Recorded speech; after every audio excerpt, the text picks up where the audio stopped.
Being poor in Victorian London meant that your opportunities in life were few. The children of working-class families didn't receive much of an education, if at all, and often found themselves sent out to work as children. Men could expect a life of hard-labouring jobs, and women, oftentimes, the struggle of bringing up several children in the home on a meagre budget.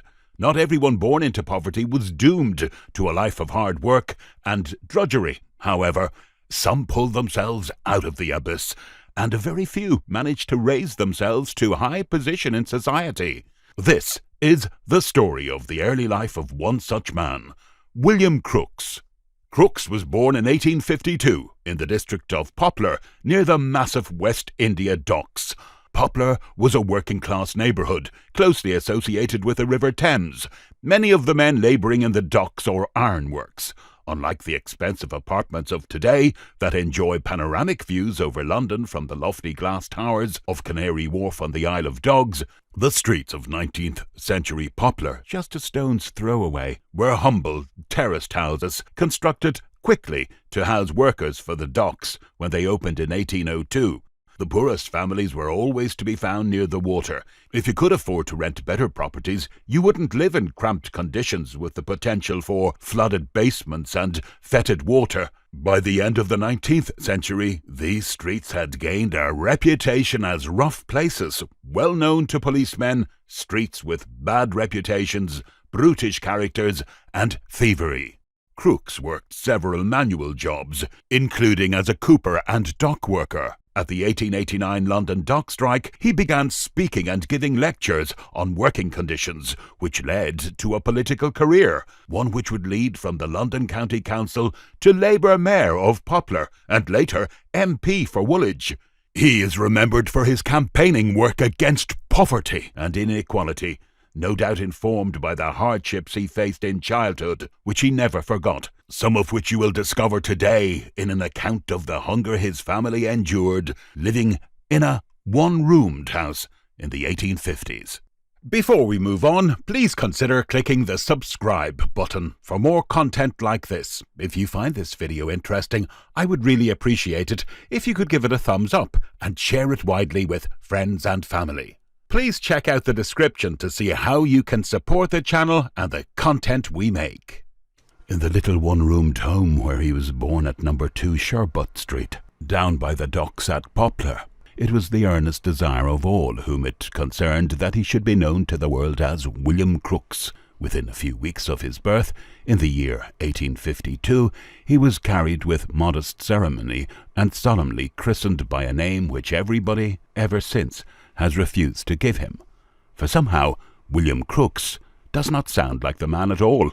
Looking at it gives you no suggestion of the good-humoured, hard-headed Labour-man known as familiarly to his colleagues in the House of Commons as he is to the great world of wage-earners outside, by the shorter and more expressive name of Will Crooks. Born in poverty, the third of 7 children, Will Crooks, who is blessed with keen powers of observation and a good memory, can carry his mind back to the days before he was put into breeches.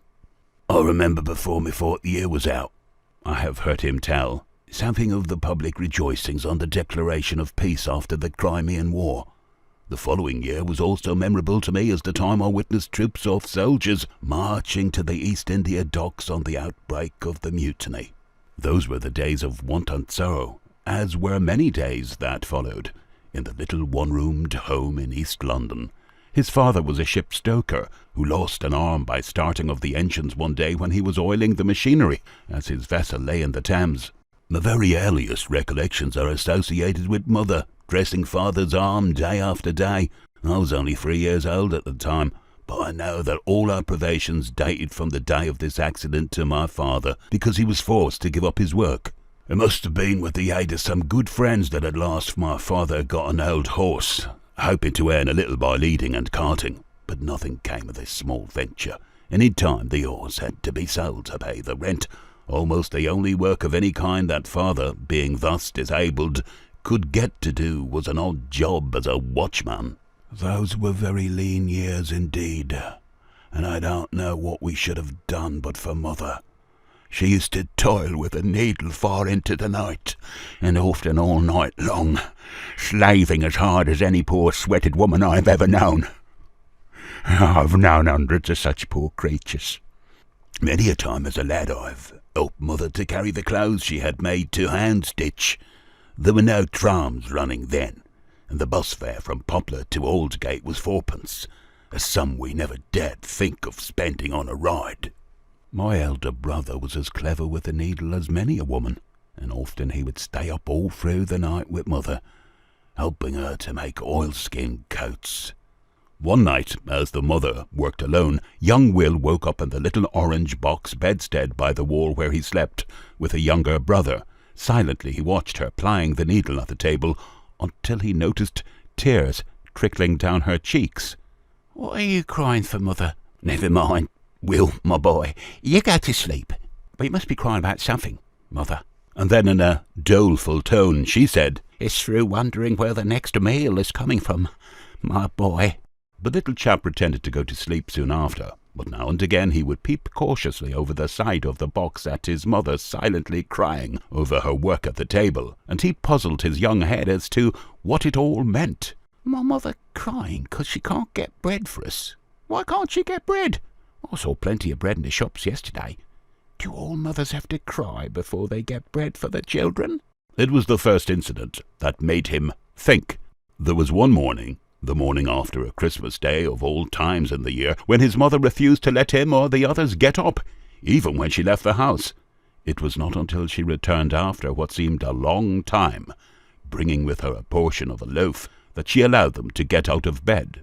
'Twas many years afterwards before I learned the reason for her strange conduct that Boxing Day morning. Then I found out that she'd made a vow that her children should never get up unless there was some breakfast for them. We were so poor that we children never got a drop of tea for months together.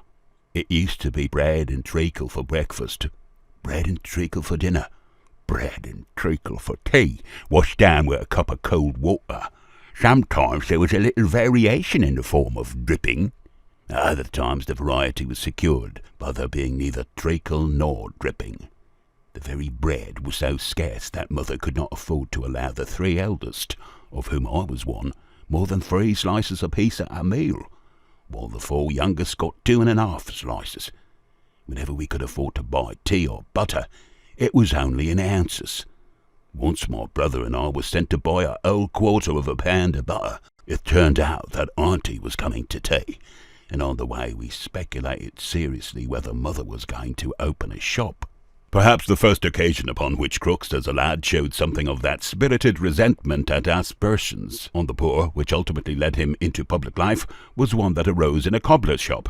He was about 8 years old when his father sent him back with a pair of boots that had been repaired to ask that a little more be done to them for the money. "I don't know what he wants for his 9pence," said the cobbler, referring to the lad's father. "But there," throwing the boots to his man, "put another patch on. He's only a poor beggar." There was an angry cry from the other side of the counter. "My father's not a poor beggar," shouted the boy. "He's as good a man as you, and only wants what he has paid for." The boy thought much of the father. The father thought much of the boy. It had often been his boast that, Will do things some day." One little fancy of the old man's was brought to my notice the morning after Crooks was first returned to Parliament for Woolwich. His elder brother told me then of a little incident that took place over 45 years before.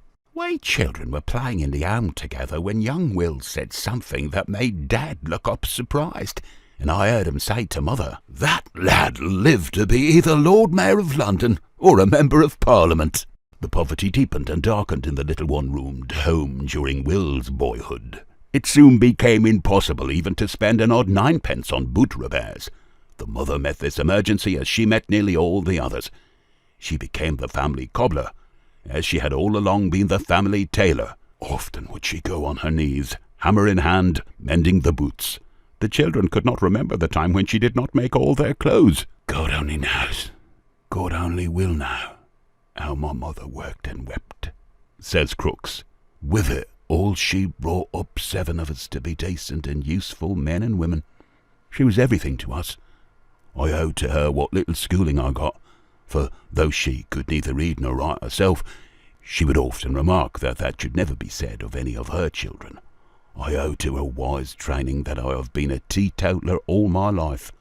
I owe it to her that I was saved from becoming a little wastrel of the streets. For, as a Christian woman, she kept me at the Sunday school and took me regularly to the Congregational church where I had been baptised.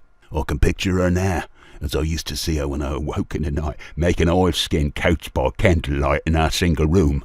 Youngster though I was, I meant it from the very bottom of my heart when I used to whisper to myself as I peeped at her from the little box bedstead by the wall, "Wait till I'm a man, when I work for my mother when I'm a man." He thought he was a man at 13, when he could bring home to her proudly 5 shillings every week, his wages in the blacksmith's shop. Then came a memorable Saturday night when, having worked overtime all the week and earned an extra 5 shillings, he was paid his first half-sovereign. He threw on his coat and cap excitedly and ran all the way home from Limehouse Causeway, the half-sovereign clenched tightly in his hand, until he burst breathlessly into the little room, exclaiming, "Mother, mother, I've earned half a sovereign, all of it myself, and it's yours, all yours, every bit yours."